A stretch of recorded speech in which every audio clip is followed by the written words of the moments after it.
Moi, je pense que la programmation de Tigritude, euh, pas seulement elle est intéressante, mais elle est réfléchie autrement. C'est-à-dire la décision d'aller en chronologiquement, euh, pour moi, a dévoilé plusieurs choses. D'abord, qu'il y a des hauts et des bas dans le cinéma, c'est qu'il y a des moments où il y a des sujets qui animent tout un continent. Il y a des moments où la production cinématographique, de documentaires, cette désir et possibilité et volonté de raconter, il y a l'espace pour, et d'autres moments où c'est un peu la sécheresse. Donc la chronologie, de montrer des films chronologiquement, c'est ça. Deuxième chose, c'est quand même incroyable de pouvoir trouver des films qu'on trouve jamais. Donc il y a eu une vraie réflexion autour de comment proposer une programmation panafricaine sans tomber dans les clichés. D'abord, et puis le troisième élément, c'est que cette capacité de naviguer entre le nord et le sud de continents et en restant dans un discours cinématographique, réflexion de l'image, sans entrer dans des précarés, c'est quand même... voilà, donc je pense, rien que pour ces trois éléments, c'est une vraie réflexion autour de panafricanisme lui-même. La question d'être une femme et une cinéaste, c'est très à la mode. Et pour moi, je refuse d'entrer dans ce case. Parce que je suis une cinéaste, que je sois femme, homme, ce que je raconte, quoi que je fasse, c'est d'un point de vue d'une femme. J'ai pas besoin de l'étiquette. Je suis une cinéaste femme pour exister et que ma vision et mon discours existent en tant que femme. Je le suis. Donc moi, le ghetto de genre, j'entre pas là-dedans. Et d'ailleurs, on me critique très souvent en disant tes films, il n'y a pas de femmes dedans. J'ai dit, moi, je ne vais pas faire de la figuration. Si je parle d'un sujet où il n'y a pas eu des femmes, je ne vais pas tokeniser, tokenizing les femmes.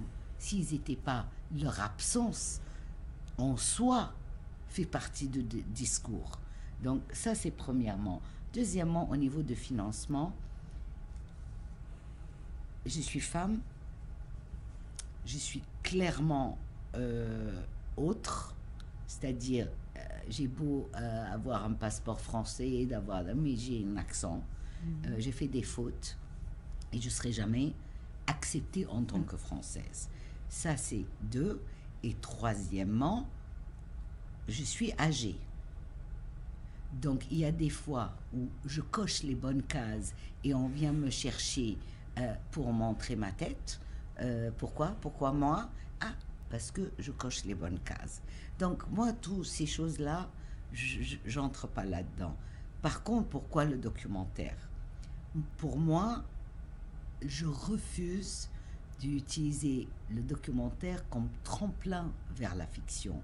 C'est deux langages cinématographiques différentes et il n'y en a pas une qui est mieux que l'autre. Il y a pas, le cinéma devient plus glamour parce qu'il y a plus de bling. Mais demandez à tous les gens qui font la fiction, quand ils essayent de faire un documentaire, ils disent mais c'est 10 fois plus difficile. Oui, c'est plus difficile. Et moi, j'ai décidé de faire de documentaires dès le début. J'ai eu des occasions pour faire de fiction. J'ai même travaillé avec Focus Features comme script doctor. J'ai pas senti le besoin de faire une fiction.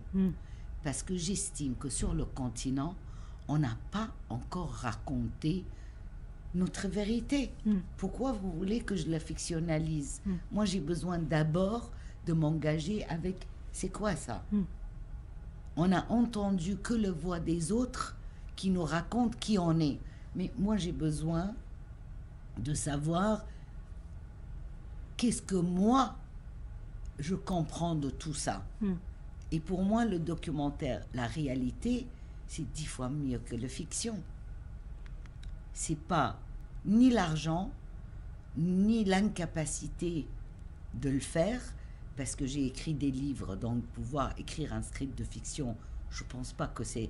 Et en tant que script doctor de fiction, je pense que j'aurais pu le faire. Mais j'en ai vraiment pas envie. Il n'y a pas un moment, s'il y a eu une seule moment où je me suis dit, ah, comment je ferais ça en documentaire? Une seule. Mais j'ai pas senti le besoin de faire fiction, un film de fiction. Et le documentaire est un vrai... On a vraiment besoin de réfléchir qu'est-ce qu'on a envie de dire. Et est-ce que c'est un vrai sujet? Pourquoi? Parce que quand on est en plein milieu de tournage d'un documentaire, il y a quelqu'un qui meurt, notre film ne s'arrête pas, il ne devrait pas s'arrêter. Dans la fiction, on peut changer le rôle. On ne peut pas changer le rôle. Donc, réfléchir, quel est vraiment ton film et pourquoi tu veux le raconter et qu'est-ce que ça raconte, c'est un vrai travail de réflexion sur le monde. C'est pas juste le côté artistique. Il faut avoir les deux pour pouvoir faire un film documentaire. Il y a 3 films absolument magnifiques que je voudrais recommander. Il y a Hedi, Un vent de liberté de Mohamed Ben Attia, un film tunisien. Il y a Félicité d'Alain Gomis.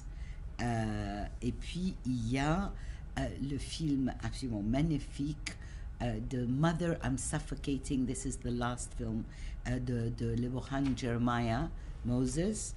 Voilà, ça ne fait que confirmer que le choix de film est vraiment réfléchi. Et je remercie Tigritude de m'avoir inclus dans ce mois de réflexion autour de qu'est-ce qu'on fait avec nos images en Afrique.